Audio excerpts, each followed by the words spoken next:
स्वागत है आपका स्थिर विद्युतिकी के लेसन 2 के इस नए लेक्चर में। आज हम पढ़ने वाले हैं लेक्चर नंबर 9 में, जहां पर जानेंगे संधारित्रों का संयोजन कैसे होता है।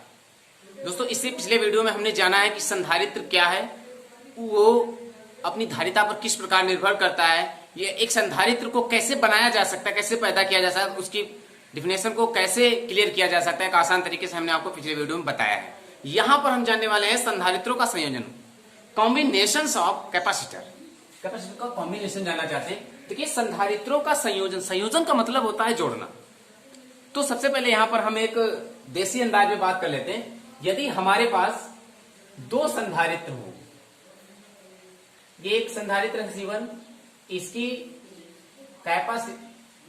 कैपेसिटेंस 2 फैरेड है, मान लीजिए 2 फैरेड है इसकी कैपेसिटेंस। एक दूसरा संधारित्र हमारे पास है C2, इसकी भी धारिता 2 फैरेड है। अब हमसे बोला जा रहा है कि हमें 1 फैरेड धारिता लाना है। ठीक है, हमें 1 फैरेड धारिता लाना है। तो क्या करते हैं, यहां पर हम इन दोनों संधारित्रों को किसी एक विशेष विधि द्वारा ऐसे यूज करेंगे, इनका संयोजन इस प्रकार करेंगे कि हमें 1 फैरेड धारिता मिल जाए। ठीक बात है? आराम से समझो, फिर से समझा रहा हूं, एक एक बात को क्लियर करा दूंगा यहां पर मैं। देखिए, यदि हमारे पास 2 फैरेड के 2 संधारित्र हैं और हमसे कहा जाए कि हम 1 फैरेड का संधारित्र प्राप्त करें, तो हम क्या करेंगे, इन दोनों संधारित्रों को किसी न किसी विशेष क्रम से संयोजित कर देंगे, जोड़ेंगे इन्हें जरूर किसी न किसी विधि से। ठीक है, क्यों? क्योंकि हमें 1 फैरेड का संधारित्र प्राप्त करना है, तो हमें इन दोनों संधारित्रों के साथ कुछ ना कुछ जरूर करना पड़ेगा। ठीक है, तो वही बात यहां पर लिखी गई है संधारित्रों के संयोजन में। ध्यान दे देते हैं, चलिए आइए। परिपथ में उपलब्ध धारिता, परिपथ में ये 2 धारिताएं उपलब्ध हैं, से यानी इन दोनों से इच्छित धारिता यानी 1 फैरेड धारिता प्राप्त करने के लिए, इसको प्राप्त करने के लिए संधारित्रों का संयोजन किया जाता है। अर्थात संधारित्रों को जिस क्रिया से यूज किया जाता है वो उसका संयोजन कहलाती है। ठीक है, फिर देख लेते हैं। परिपथ में उपलब्ध धारिता से इच्छित धारिता प्राप्त करने के लिए संधारित्रों का संयोजन किया जाता है, तथा संधारित्रों को यूज किया जाता है। जिस प्रक्रम से यूज किया जाता है वो संयोजन कहलाता है। ठीक बात है। संधारित्रों का संयोजन 2 प्रकार से संभव है। कितने प्रकार से? 2 प्रकार से संभव है। नंबर 1 श्रेणी क्रम संयोजन, नंबर 2 समांतर क्रम संयोजन। तो यहां पर आज हम बात करने वाले हैं श्रेणी क्रम संयोजन की। ठीक है, देखिए एक बात और ध्यान दे देते हैं, समांतर क्रम संयोजन को पार्श्व क्रम संयोजन भी कहते हैं, इतना याद रखना। समांतर को पार्श्व भी कहते हैं। तो यहां पर आज हम बात करने वाले हैं श्रेणी क्रम संयोजन की। तो चलिए श्रेणी क्रम संयोजन की बात करते हैं। समांतर क्रम संयोजन को हटा देते हैं यहां से। श्रेणी क्रम संयोजन की आज हम यहां पर बात करने वाले हैं। तो श्रेणी क्रम संयोजन क्या होता है? देखिए, इसके लिए हमें पहले फिगर ड्रा करना पड़ेगा। मान लीजिए ये आपके 3 संधारित्र हैं।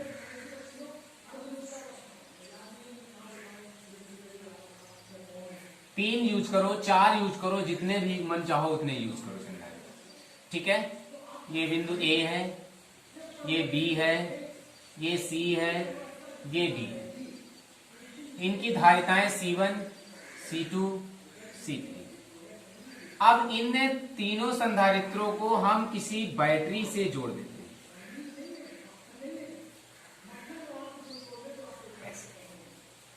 V वोल्टेज की एक बैटरी है, इससे हम इसको जोड़ देते हैं।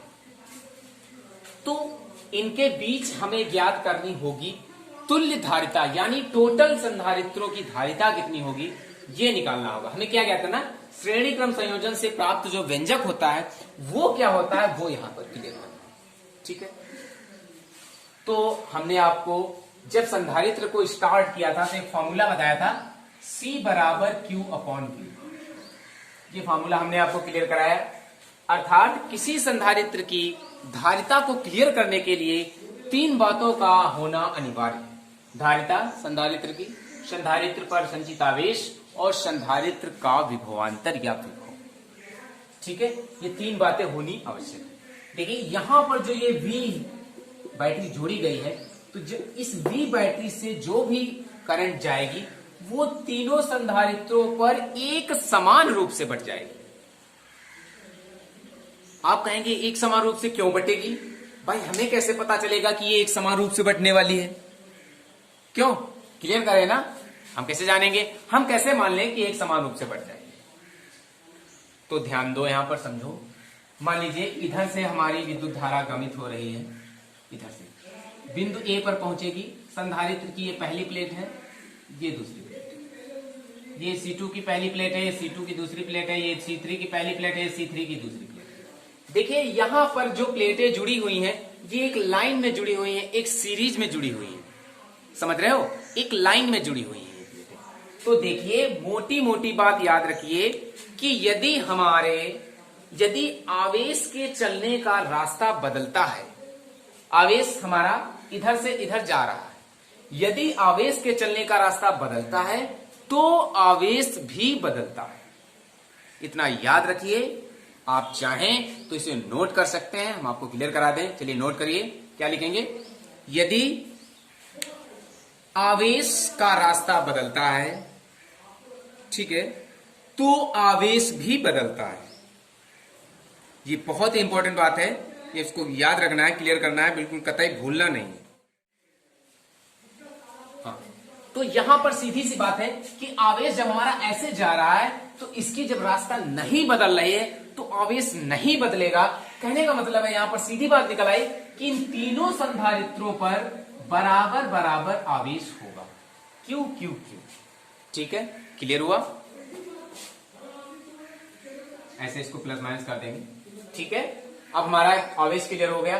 बात आती है विभव की। देखिए विभव के लिए क्या होगा, हमने आपको पिछले लेक्चर में बताया भी है। विभव क्या होता है, विभवांतर क्या होता है। यहां पर बात आ रही है विभवांतर या विभव की। तो देखिए विभवांतर क्या होता है, दो बिंदुओं के बीच, दो बिंदुओं में उत्पन्न विभव का अंतर विभवांतर होता है। तो यहां पर देख रहे हैं आवेश में हमने अभी क्या सीखा कि यदि रास्ता बदलता है तो आवेश भी बदलता है, ठीक है। अब विभव में हम सीखने जा रहे हैं, यहां पर क्या जानेंगे कि यदि बिंदु बदलते हैं तो विभव बदलेगा। याद रखिए, क्लियर कर लीजिए कि यदि बिंदु बदल रहे हैं संधारित्र के तो विभव भी बदलेगा। यहां पर एकदम क्लियर सी बात है। तो देखते हैं, देखिए यहां पर बिंदु ए था, यहां पर बिंदु बी, अर्थात ए बी के बीच में संधारित्र है C1, BC के बीच में है C2 और CT के बीच में है C3। आवेश जा रहा है तो ए बी BC CD तीनों बिंदुओं पर जा रहा है। कैसे कैसे जा रहा है? बराबर बराबर जा रहा, आवेश बराबर बराबर जा रहा, लेकिन इसके बिंदु बदल रहे हैं। पहले संधारित्र पर कौन से बिंदु हैं? ए बी, दूसरे पर BC, तीसरे पर CD। तो जब इनके बिंदु बदल रहे हैं तो इनका विभव भी बदलेगा। कॉमन बात है, सिंपल सी बात है, प्यारी बात है कि इन पर जो विभवांतर होगा, विभव होगा, वो V1 V2 V3 अलग अलग होगा। ये बात हमारी क्लियर हो गई, बिल्कुल ही क्लियर हो गई एक आसान तरीके से। ठीक है दोस्तों, हम आशा करते हैं कि आप इतनी बात समझ पाए, क्लियर कर पाए। यदि नहीं क्लियर कर पाए तो प्लीज मेरे वीडियो को पीस करके पीछे बैक करिए और उसको फिर से समझिए। हम पक्का आशा दिलाते हैं आपको कि आप जरूर क्लियर उसे कर पाएंगे। ठीक है दोस्तों, अब सुनो आगे की पूरी कहानी। हमें करना है इन संधारित्रों का श्रेणी क्रम संयोजन। तो हमने यहां पर जाना कि हर संधारित्र की धारिता क्या है, उस पर संचित आवेश क्या है और उसका विभवांतर क्या है। ठीक है, अब देख लीजिए, इन तीनों को मिला करके हमें देना है एक तुल्य विभवान, तुल्य संधारित्र बनाना। ठीक है, अर्थात ये जो वोल्टेज दे रहा है, ये मान लीजिए 50 वोल्टेज आपको दे रहा है, ये करंट इसे 50 वोल्टेज दे रहा, तो अर्थात V1 V2 V3 तीनों का योग 50 होगा। तो यहां पर कह सकते हैं कि इसका जो तुल्य विभवांतर होगा V1 V2 V3 वो इसका योग होगा। सीधी बात है कि C1 C2 C3 पर जो विभवांतर उत्पन्न होगा वो इस बैटरी में उपस्थित विभवांतर का इक्वल होगा, यानी योग होगा। ये तीनों का योग बराबर होगा इसके। इसको एक मेथड में, देसी अंदाज में कैसे समझेंगे? जैसे बोला जाए कि कोई एक वर्क 5 मजदूर 1 घंटे में करते हैं। ठीक है, यदि यही वर्क एक मजदूर 1 घंटे में कर दे तो हम क्या कहेंगे? कहेंगे भाई ये मजदूर बहुत ही कुशल है, बहुत इंटेलिजेंट है, इसने 5 मजदूरों का कार्य उतने ही समय में अकेले कर दिया। तो इसका मतलब ये हुआ कि ये मजदूर इन मजदूरों के तुल्य है, यानी बराबर है। यहां पर बात की जा रही है तुल्य की।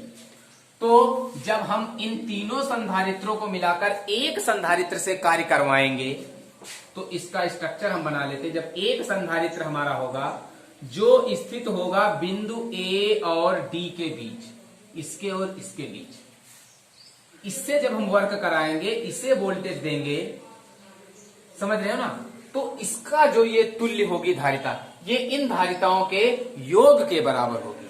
अर्थात हम कह सकते हैं यदि इसकी धारिता C हो तो कह सकते हैं C बराबर C1 plus C2 plus C3। ठीक है, ये इसके योग के बराबर होगी। अर्थात जो विभव इस पर होगा, ठीक है, वो विभव इनके योग के बराबर होगा। यानी एक ये बात भी निकल आएगी V बराबर V1 plus V2 plus V3। ये बात भी आपके सामने क्लियर हो जाएगी। ठीक है, C भी निकली, V भी निकली। अब आवेश चूंकि तीनों पर बराबर है तो इस संधारित्र पर धारिता क्या होगी? C बराबर फॉर्मूला होता है Q अपॉन V। ठीक है, C को हम तुल्य लिख सकते हैं, V को भी तुल्य लिख सकते हैं।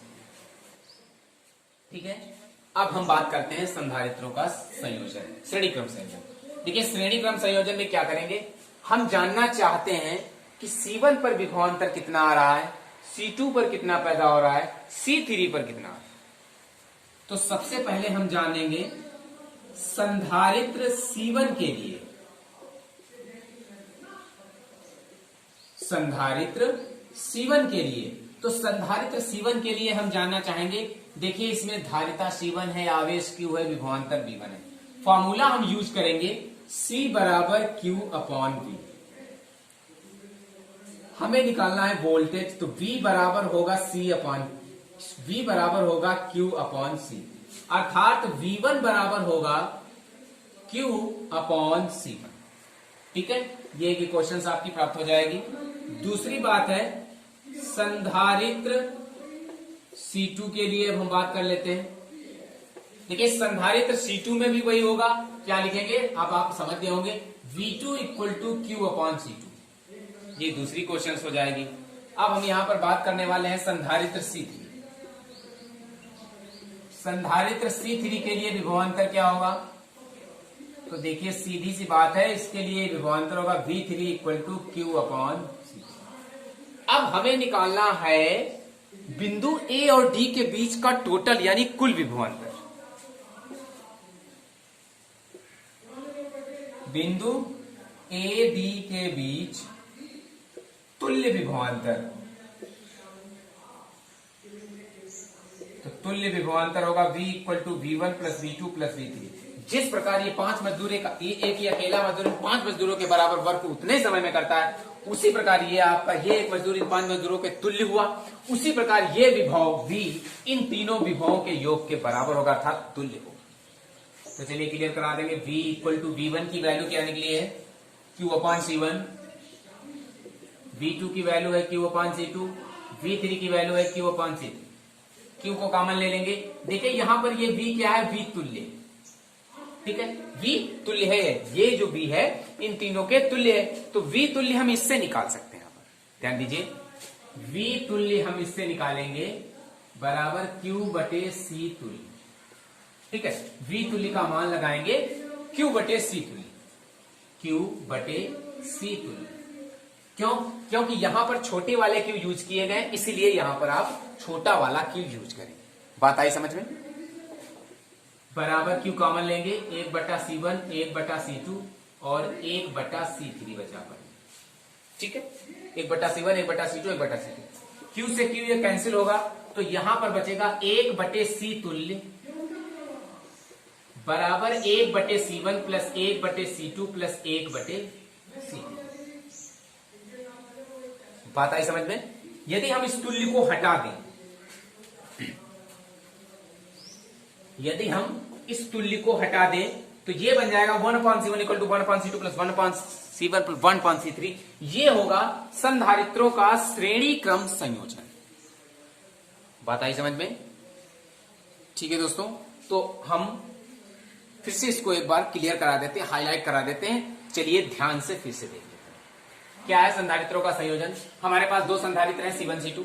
जिनकी धारिताएं 2 फैराड है, इन दोनों संधारित्रों से हमें 1 फैराड संधारित्र धारिता लानी है। तो 1 फैराड संधारित्र की धारिता लाने के लिए हमें यहाँ पर क्या करना पड़ेगा, यहाँ पर हमें कुछ ऐसा कॉम्बिनेशन, ऐसे मेथड को यूज करना पड़ेगा, एक ऐसी प्रक्रिया अपनानी पड़ेगी जो कहलाएगी संयोजन, कॉम्बिनेशन। तो यहाँ पर उसकी डेफिनेशन निकलेगी परिपथ में उपलब्ध धारिता से। परिपथ में कितनी धारिताएं हैं, 2 फैराड की 2 धारिताएं। इससे इच्छित धारिता आपकी कितनी है, 1 फैराड। 1 फैराड धारिता प्राप्त करने के लिए जो यूज प्रक्रिया की जाती है वो संयोजन कहलाती है। संयोजन की सिंपल परिभाषा।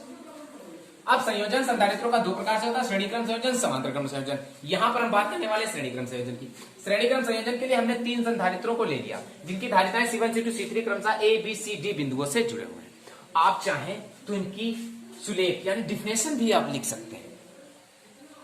ठीक है, अब इन्हें एक V वोल्ट की बैटरी से जोड़ दिया गया है। अब हम कहेंगे कि इनसे जब हम इस बैटरी से जोड़ दिया तो इस पर आवेश बहना शुरू हो जाएगा। आवेश इन पर बराबर बहेगा, प्रवाहित होगा। तो आप ये बात कैसे क्लियर करेंगे कि सर इस पे बराबर आवेश क्यों बहेगा, भाई इस पे बराबर आवेश कैसे बहेगा, हम कैसे जानेंगे इस पर बराबर आवेश बहेगा। तो उसके लिए हमने आपको बताया है, क्या बताया है कि यदि आवेश का रास्ता नहीं बदलता है तो आवेश भी नहीं बदलता है। इसका एक और एग्जांपल ले लेते हैं। कौन सा, जैसे मान लीजिए एक पाइप है आपका और इसमें 10 लीटर पानी जाना है। 10 लीटर पानी डालने से गया, इसके बाद में बाजू में और लंबा थोड़ा पाइप है ऐसे, तो ये पानी 10 लीटर इसमें जाएगा, फिर इससे जाएगा 10 लीटर, और इसके बाजू में एक और चौड़ा इससे पाइप है तो इसमें भी 10 लीटर पानी जाएगा। यानी ये तीनों पाइप आपके सीरीज क्रम में लगे हुए हैं। तो हम क्या देख रहे हैं कि 10 लीटर पानी यदि इस पाइप से गुजर रहा है तो वही पानी इस पाइप से भी गुजरेगा, वही पानी इस पाइप से गुजरेगा। क्यों गुजरेगा, क्योंकि ये तीनों पाइप एक सीधी रेखा में स्थित हैं, एक लाइन क्रम में, एक श्रेणी क्रम में दिए गए हैं। ठीक उसी प्रकार यदि किसी आवेश को C1 C2 C3 पर भेजा जाएगा तो वहां पर वो बराबर होगा। किस प्रकार, जिस प्रकार 10 लीटर पानी किसी पाइप में बराबर जाता है, 10 लीटर इसमें भी जाएगा तो इसमें भी जाएगा, उसमें भी जाएगा। इसी प्रकार यहां पर ये तीनों संधारित्रों पर आवेश समान होगा। बात क्लियर हुई, ठीक है।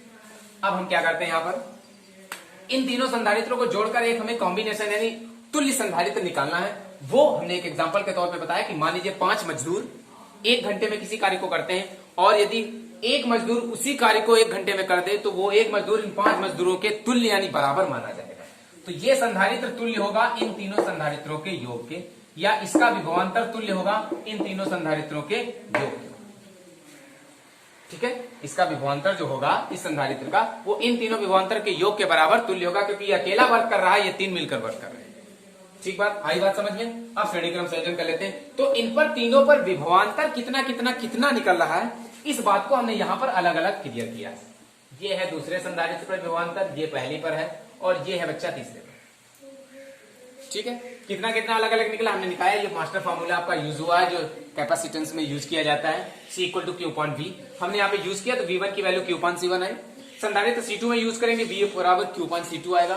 संधारित्र C3 में जब यूज करेंगे तो Q/C3 आएगा। अब हमें ज्ञात करना है तुल्य विभवांतर। तुल्य विभवांतर है हमारा A और D के बीच, A और D के बीच। ठीक बात है, A D के बीच तुल्य विभवांतर है। V = V1 V2 V3। तो V = V1 की वैल्यू Q/C1, V2 की वैल्यू Q/C2, V3 की वैल्यू Q/C3। तीनों को ऐड कर देंगे। V तुल्य यहां पर हम इससे निकाल लेते हैं, C तुल्य बराबर Q/V तुल्य, इस पर Q वैसे V टोटल विभवांतर है, इससे V तुल्य निकाल लिया। V तुल्य = Q/C तुल्य। तो V तुल्य की वैल्यू को यहां पर पुट करेंगे, Q/C तुल्य = Q कॉमन लिया तीनों से, तो यहां पर 1/C1 1/C2 1/C3। अब यहां पर क्या करेंगे, Q को कैंसिल करेंगे तो यहां पर बचेगा 1/C तुल्य = 1/C1 + 1/C2 + 1/C3। यदि हम तुल्य को डिलीट कर देते तो ये बचता है 1/C = 1/C1 + 1/C2 + 1/C3। ठीक है, ये हुआ संधारित्रों का श्रेणीक्रम। यहां पर इसकी हिंदी डेफिनेशन क्या होगी कि किसी संधारित्र की तुल्य धारिता का व्युत्क्रम, ध्यान से समझो, किसी संधारित्र की धारिता का व्युत्क्रम अर्थात 1/C उस संधारित्र में उपस्थित सभी संधारित्रों की धारिताओं के व्युत्क्रम के योग के बराबर होता है। ये 3 धारिताएं हैं, इनका व्युत्क्रम है 1/C1 1/C2 1/C3। इनके योग के बराबर है एक ये A से D के बीच उत्पन्न संधारित्र की धारिता का व्युत्क्रम। संधारित्रों के धारिताओं के व्युत्क्रम के योग के बराबर होगा इस नए संधारित्र का व्युत्क्रम की धारिता। ठीक है, तो ये रही आज की क्लास, ये रहा आपका व्यंजक। अब बात करने वाले हैं समांतर क्रम संयोजन की, जिसकी हम बात अगले लेक्चर में करेंगे। तो दोस्तों यदि मेरी मेहनत आपको पसंद आ रही तो मेरे चैनल को लाइक सब्सक्राइब अपने साथियों के साथ जरूर शेयर कीजिए। उनसे कहिए कि वो हमारे चैनल पर विजिट करके पा सकते हैं इंटरमीडिएट की मैथ और फिजिक्स को एक आसान तरीके से पढ़ने का अच्छा मौका। Okay, thanks.